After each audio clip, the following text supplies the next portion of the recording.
আসসালামু আলাইকুম বন্ধুরা, ঘরের মাটিতে প্রথম টেস্টে বাংলাদেশের বিপক্ষে ভরাডুবির পর ঘুরে দাঁড়াতে মরিয়া পাকিস্তান। সিরিজের দ্বিতীয় তথা শেষ টেস্টে আগামীকাল শুক্রবার মুখোমুখি হবে দুই দল। তাই তো দ্বিতীয় টেস্টের স্কোয়াডে রদবদল এনে 12 সদস্যের স্কোয়াড ঘোষণা করেছে পাকিস্তান ক্রিকেট দল। রাওয়ালপিন্ডিতে প্রথম টেস্টে কোনো বিশেষজ্ঞ স্পিনার ছাড়াই দল সাজিয়েছিলেন স্বাগতিকরা।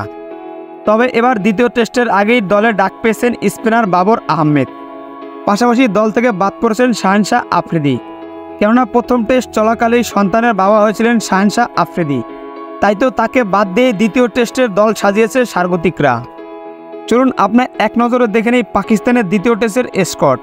আবদুল্লাহ শফিক, সাইম আয়ুব, সান মাসুদ অধিনায়ক, সাউদ শাকিল সহ অধিনায়ক বাবর আজম, মোহাম্মদ রেজওয়ান উইকেট কিপার, সালমান আলী আগা, খুরম শেহজাদ, মোহাম্মদ আলী, বাবর আহমেদ, নাসিম শাহ ও মীর হামজা।